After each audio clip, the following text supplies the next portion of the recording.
ये हैं Indian Muslim. अल्लाह को छोड़कर तुम जिन्हें पुकारते हो वो एक मक्खी भी पैदा नहीं कर सकते। दोस्तों, कितने अफसोस की बात है कि जिस एक ईश्वर ने हमें बनाया है, हम उस ईश्वर को परे रखकर अपने ही हाथों से बनाए गए लकड़ी पत्थर के खुदाओं को पूजने लग गए हैं। दुनिया का कोई भी बड़ा धर्म मूर्ति पूजा की इजाजत नहीं देता है। ये तो धर्म के मानने वालों ने अपनी मूर्खता और अपने फायदों के लिए भिन्न भिन्न प्रकार की मूर्तियां बना रखी हैं और लोग उनको ईश्वर मानकर उनकी इबादत करते हैं। हिंदू धर्म में मूर्ति पूजा सही है या गलत, इस पर बात करेंगे, मगर उससे पहले हम देखते हैं कि इस्लाम धर्म मूर्ति पूजा पर क्या कहता है। आप दुनिया की किसी भी मस्जिद में चले जाएं, आपको कहीं भी मूर्ति नहीं मिलेगी, क्योंकि इस्लाम का मूल सिद्धांत ही यही है कि अल्लाह निराकार है। अल्लाह की कोई तस्वीर, कोई मूर्ति नहीं हो सकती। अरे जो ईश्वर इंसानों की अक्ल में आ जाए, इंसान जिसकी मूर्ति बना दे, तो फिर वो ईश्वर कैसे हो सकता है?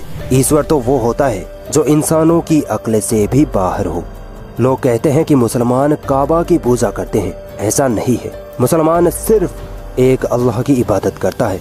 काबा अल्लाह का घर है। काबा हमारे लिए एक तीर्थ स्थल है। काबा हमारे लिए नमाज के लिए एक डायरेक्शन है। मूर्ति पूजा हजारों सालों से चली आ रही है, मगर इसका मतलब ये नहीं कि जो चीज जितनी पुरानी होगी वो उतनी ही सही होगी। धर्म के बारे में जानने के लिए हमें धार्मिक किताबों को पढ़ना होगा। हिंदू धर्म की किताबें मूर्ति पूजा का सीधा विरोध करती हैं। यजुर्वेद के अध्याय 32 के सर्ग 3 में लिखा है, ना तस्य प्रतिमा अस्ति, यानी ईश्वर की कोई प्रतिमा या तस्वीर नहीं है। यजुर्वेद अध्याय 40 सर्ग 8 में लिखा है, ईश्वर का कोई शरीर नहीं है। अब जरा सोचो, जब ईश्वर की कोई तस्वीर नहीं, ईश्वर का कोई शरीर नहीं, तो ये मूर्तियाँ कहाँ से बना ली गई? किसको देखकर ये मूर्तियाँ बनाई गई? दोस्तों, मूर्ति पूजा का इतिहास पुराना है। हजारों सालों पहले नबी या महान लोग एक ईश्वर या अल्लाह का संदेश देने इस दुनिया में आए थे, मगर उनके इस दुनिया से जाने के बाद लोगों ने उनकी याद में तस्वीरें, पेंटिंग्स और मूर्तियां बनाना शुरू कर दिया और धीरे धीरे पीढ़ियां गुजरने के बाद लोग उन्हीं महान पुरुषों की मूर्तियों को ईश्वर मान बैठे और उनकी पूजा करने लग गए। और आज हमारे सामने हालात ये हैं कि किसी भी चीज की मूर्ति बनते ही लोग आंख बंद करके उसकी इबादत करने लग जाते हैं। अफसोस की बात है कि लोग अपने धर्म की किताबें नहीं पढ़ते। यजुर्वेद अध्याय 40 सर्ग 9 में मूर्ति पूजा को साफ मना किया गया है। लिखा है कि जो लोग ईश्वर के अलावा कुदरती चीजों यानी सूरज, चांद, हवा, पानी, आग आदि की पूजा करते हैं, वो अंधकार यानी नर्क में दाखिल होते हैं। और वे लोग और अधिक अंधकार की गहराइयों में जाते हैं जो संसार की बनाई हुई चीजों यानी मेज, कुर्सी, मूर्ति आदि की पूजा करते हैं। दोस्तों, वेद हिंदू धर्म में सबसे ऊंची किताब मानी जाती है। वेदों से प्रमाण देने के बाद किसी और प्रमाण की जरूरत नहीं है। मगर फिर भी आइए देखते हैं आर्य समाज के बानी महर्षि दयानंद सरस्वती मूर्ति पूजा पर क्या कहते हैं।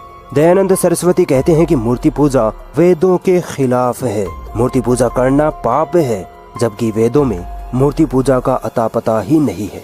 दयानंद सरस्वती से सवाल किया गया कि मूर्ति पूजा करना पाप है क्या? जवाब में दयानंद सरस्वती कहते हैं कि पाप ही नहीं बल्कि बहुत बड़ा पाप है। हिंदू धर्म की किताबों के प्रमाण से साफ जाहिर होता है कि मूर्ति पूजा करना गलत है। अब जब लोगों को सही रास्ते पर आने की बात बताई जाती है तो कुछ मासूम लोग कहते हैं कि दूसरे धर्म के बारे में ऐसा मत बोलो, वो लोग बुरा मान जाएंगे। भाई, सच बात बोलने से कैसा बुरा लगना?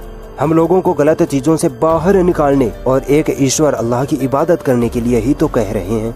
बुरा तो तब लगे जब हम किसी धर्म का बिना प्रमाण के साथ मजाक उड़ाएं या उनके खुदाओं को बुरा भला कहें, मगर हम तो इन्हीं की किताबों से प्रमाण के साथ बात करते हैं। बुरा मानना या न मानना तो बहुत दूर की बात है। पहले तो इस बात पर गौर किया जाना चाहिए कि उस वक्त क्या होगा जब हम एक ईश्वर अल्लाह के सामने खड़े किए जाएंगे और हमसे पूछा जाएगा कि तुमने किसकी इबादत की, किसको खुदा माना। अफसोस की बात है कि आज हमारा जहन ये बन चुका है कि हम लोगों को खुश करने के लिए अपने ईश्वर को परे रख देते हैं। हमें यह लगता है कि अगर हम सच बोलेंगे तो लोग हमसे नाराज हो जाएंगे। भले ही हमारा ईश्वर हमसे नाराज हो जाए, मगर लोग नाराज नहीं होने चाहिए। मैं वीडियो देखने वाले हर इंसान को एक ईश्वर अल्लाह की इबादत करने की दावत देता हूँ। जब तक आप लोग अपनी धार्मिक किताबों को नहीं पढ़ेंगे तब तक आप अंधकार में रहेंगे। मैं आप सभी से रिक्वेस्ट करता हूँ कि कुरान को पढ़िए और सही धर्म की पहचान करिए।